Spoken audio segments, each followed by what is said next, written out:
Hello YouTube. Now I'm going to talk about Morgan dollars and peace dollars.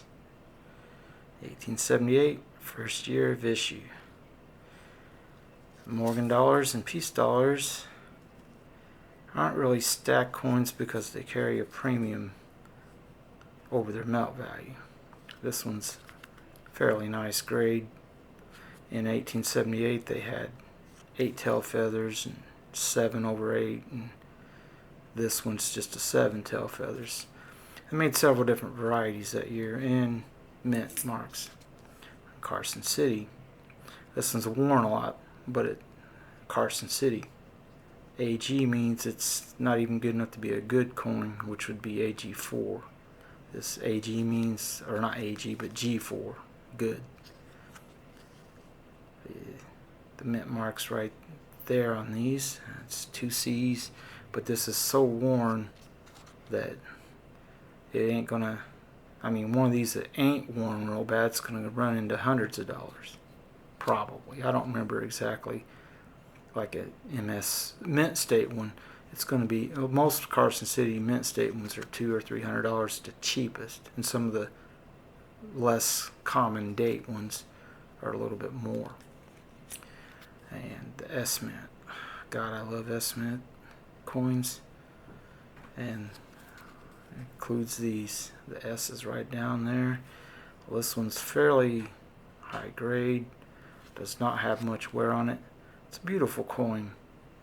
Very nice. Very nice. And now, this is getting towards the end of the Morgans. 1903, there's a financial crisis. This is considered a semi-key date one. Someone had 70 and it's been marked down to $49. An AU50 is what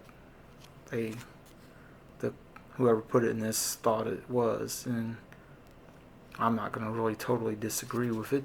Probably is about an AU50. It's not uncirculated though. That means almost uncirculated. But being that it's 1903, they didn't make quite as many of them. In 1892, O Mint.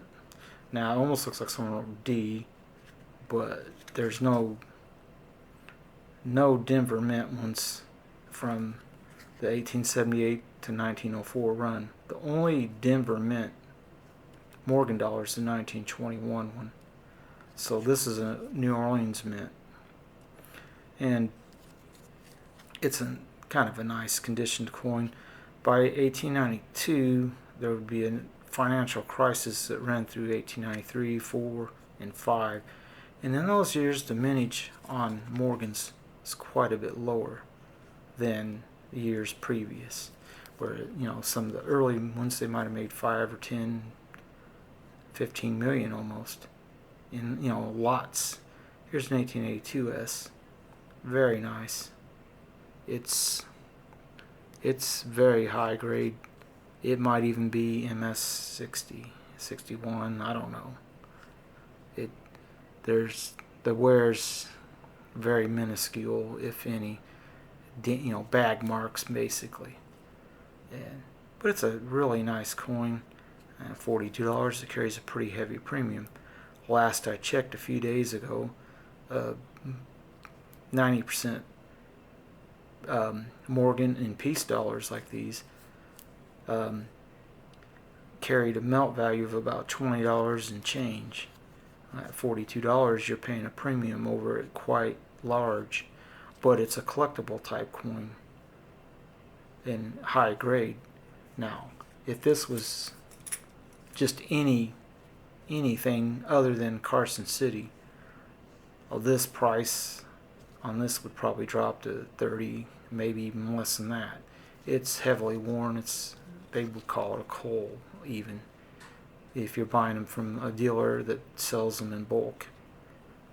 Now let's talk a little bit about peace dollars. 1922D peace dollar, $25. I bought it a little while ago. It's the most common date pretty much for these. They made a lot of them that year. Here's a second one that's a D. It's a little bit higher priced, and it's probably just slightly better conditioned, less wear. maybe a better strike even.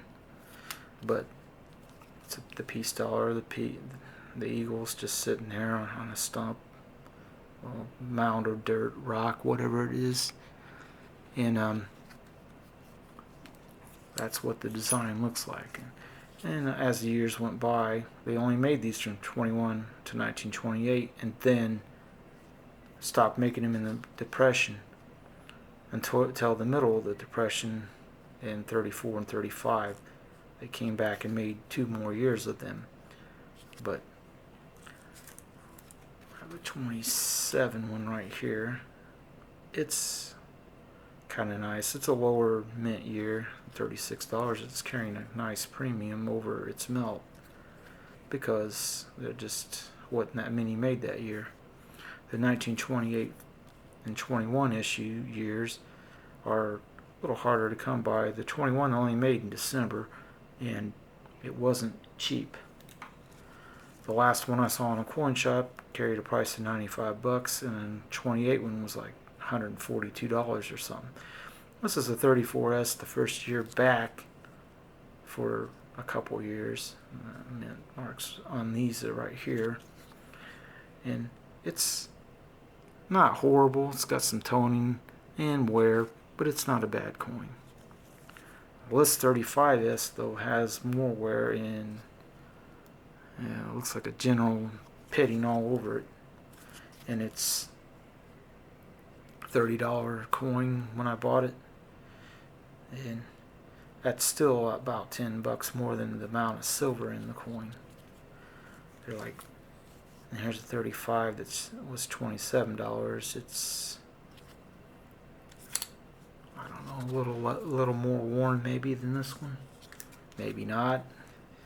Maybe the S Mint one were a lot less made that year. I don't know. They didn't make a lot of them in 35 or 34. And here's the final one I have in this group. It's 1935S. And it's really nice looking.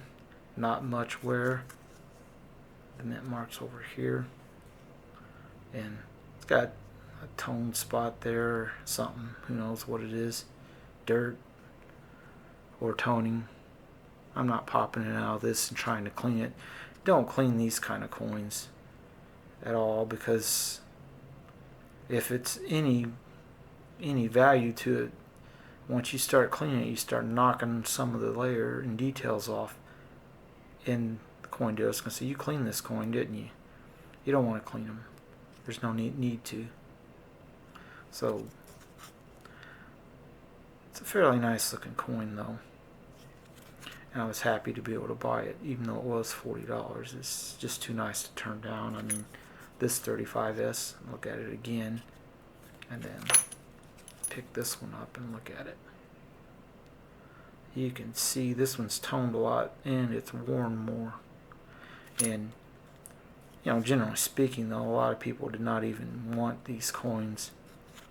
They're big, very bulky. I mean, compared to a 50-cent piece or a quarter, really gives you an idea how huge these coins are.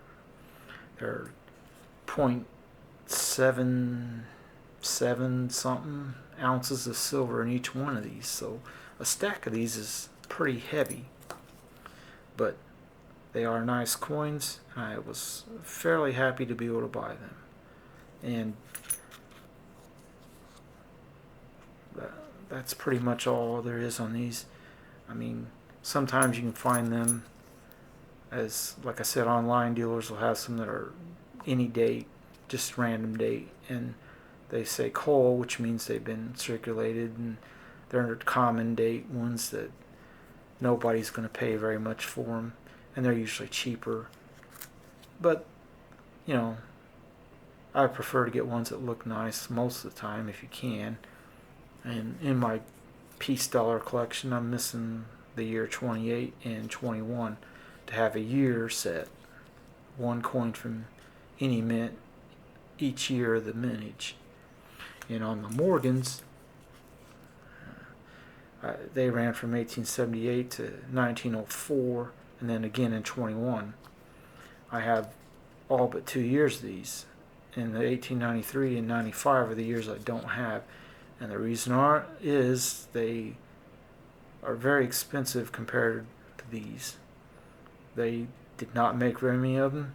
The Philly Mint only made proofs for 1895, and that's one reason why they're harder to come by. And when they made proofs that year, they made 880 apparently. And I watched a program online where the guy said probably half of them have been melted or destroyed, lost in a fire or something. But it's a nice coin to get, but you're paying a premium over the silver. If you're just stacking silver, you buy coins like these, they're priced for their silver content, so the dealer will look at the price of silver that day and then put a price on them that's maybe 5% over the melt value, so you'll pay a little bit more than what the melt is for the day. But if you buy them on a day when melt's really low, or when price of silver is really low, I mean, you can probably get them cheaper. And I recommend to buy this kind when the price of silver is dropped. Right now, last I saw, silver is around 25 something an ounce, maybe 26. So it makes these 5 1/4, $5.50, depending on the dealer, and it makes these probably about $11. So the premiums, the premium coins, some of them get closer to the melt value of the coin, because a lot of dealers ain't going to go through their entire stack of coins and change the price on all of them. If you have one of these that is, say, in high grade and it says $15 on the coin tag, like this coin tag here. If it said $15 and it was a fairly nice grade Walking Liberty coin, and the melt on they're $11 for ones like this, he's probably not going to go through and change that $14 to $15 or anything. So I've been buying a lot of the ones that have slight premiums or even more premium, up to $16, $17, whatever, over the melt on these. Just because the melt on these is catching up with the premium a little. And I prefer, when I'm buying the stack ones, just to buy ones like this that have been worn. But 1964 Kennedy, very popular with stackers. And I'm going to end the video here.